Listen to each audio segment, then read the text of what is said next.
Hey guys, and welcome back to my channel. As some of you know, I just moved across states and I had to get rid of a lot of stuff because I was driving all the way there. So it really forced me to be more minimal in my approach to props, equipment, all that sort of stuff with food photography because I had a lot of stuff before the move. So I wanted to share with you guys today the props that I thought were the most essential in just starting up before you really build up your inventory and build up the amount and the type of props that you use. So without further ado, let's get started.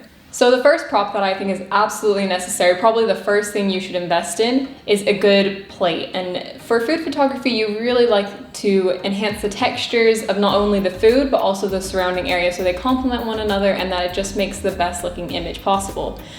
So for example, I have this white plate that's really speckled and not a complete white, but it's a bit more of a cooler toned white, and it's got this little lip on the side, so it's not like a complete ridge, but it's not just completely flat either.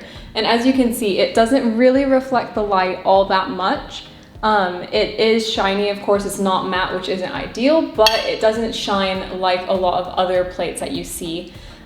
So this works really well for basically any type of image that I want to take, and it's a good size as well, just like a good mid-size. It's not too big, not too small. And I would just really suggest that being one of the first things that you hunt down is a good working mid-size white plate. Now, along with the white plate, and I've mentioned these ones before, you also want to have a good collection of black plates as well. At least one. I couldn't part with either of these though, so I had to pack both of them with me. This one, I've mentioned it before, it's more matte, but it has some shine to it and it has some speckles in there, as well as a little ridge, so there is some variety rather than just a smooth flat plate. This one is completely matte and it's got these ridges along the edge. To kind of just create a different look, and I often layer these two together because I think they look really nice, but I think that a white plate and a black plate, or just some different darker tone plate, would really work well to start out your food photography prop collection. I think it's really a staple for any photographer because it can literally be used in every single shot that you do without exception. And the reason you want those textured plates is because it creates a better view from the point of the camera. So with the ridge on that big black plate, for instance, it creates a step, but not too much, so you don't end up cutting off the image that you have. And it really enhances the actual food itself because it highlights that and it leads your eye to it rather than kind of sloping and cutting off too much of the food. That way you have to pile more food on it. It just looks really unnatural and uneven.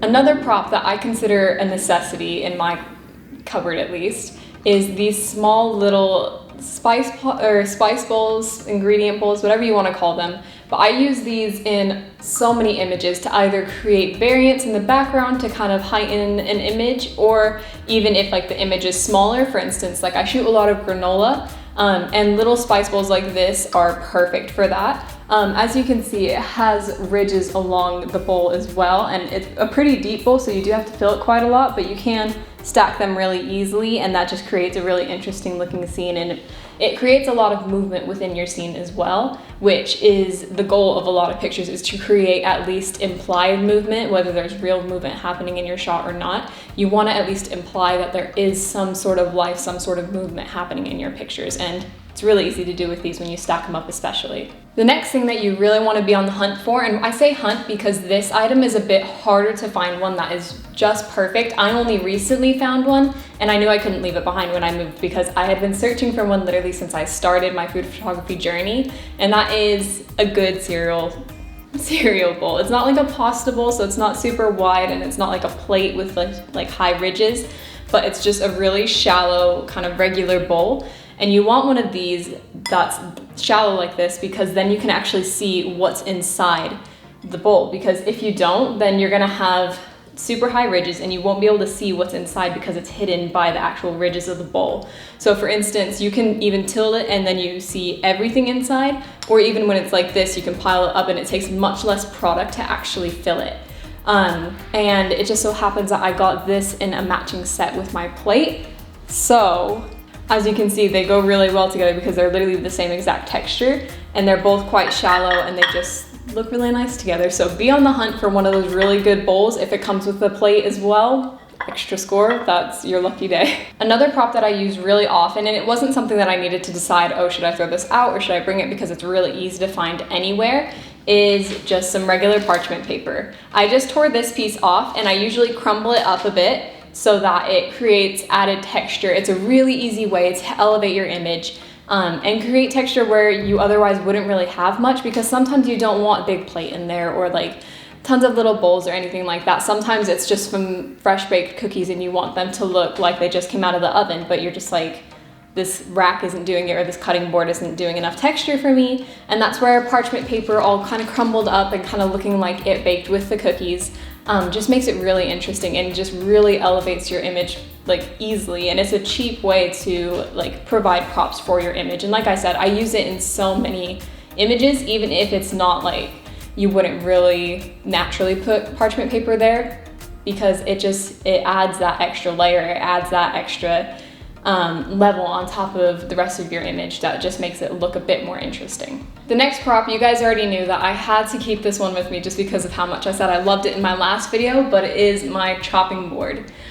This is a half marble, half wood chopping board, and I use it from everything to cheese boards to fresh baked cookies, muffins, all that sort of thing. I always use this chopping board, and I couldn't leave it behind because it just is so interesting and just goes so far beyond just a regular wooden chopping board or just like a regular plastic chopping board. It just looks so nice with any picture, and it's a good size too, so I sometimes even use it as a table to put my backdrops on and to set up the rest of my scene on as well. The next prop I haven't used a ton as an actual prop. I've kind of used it more so as equipment, but that is a sieve or some sort of duster for like powdered sugar, cocoa powder, all that sort of stuff. And I use this to create just a lot more movement in my pictures. It just, when you actually learn how to capture that falling powdered sugar or that falling powder, whatever it is, it adds a lot more dimension to your picture. And especially with the holidays that just happened, it kind of creates a bit more of a magical feel with the rest of your scene. So I definitely suggest having at least one size of these. I have several sizes just because I like to have more of an isolated area, so I use my smaller one for that. But as well as for baking, I use them a lot in my shots to get kind of that snowy look and that snowy effect, kind of make it a bit more festive and it's just a bit more fun. The last prop that I use a lot and in a lot of different ways as well is this little metal tray. I'm not sure exactly what it is. We just found it on Amazon. I think it was originally used for candles or something like that, but it's just a little metal tray. It's got like a lot of distressing on it that just came like that. But I use it either to hold some of my product to shoot. I also turn it around and use it to boost up my image and just make things on different levels so everything's not like right on the horizon line or right at just the same level. And that can go a long way as well in creating more height and more dimension to your image, is just propping up some of the food so there's different levels and it carries your eye better through the image. But this is one that I use so much. Even if you don't see it in the shot, it might be boosting something up in the back, and that's the reason the height's there. But it just creates so much interest and so much more difference in the pictures versus just like a regular image that's maybe all bright or something. Like just an antique kind of piece like this can go a long way. So those are all the props that I kept from my move across state that I chose to take up space in my car for. It definitely was a tight squeeze, so you know that these props were actually really important to me. But I hope that this video was helpful for you, and I hope that you can find your perfect props to really complement your pictures and to complement the food that you're making. If you do use any of these props or find any of these, please let me know. Please tag me in any of your posts that you have, just at SporkFed on Instagram. And thank you so much for watching. If you liked the video, please give it a thumbs up and subscribe for more content because I will be coming out with plenty more. Thanks for watching, guys. I'll see you later.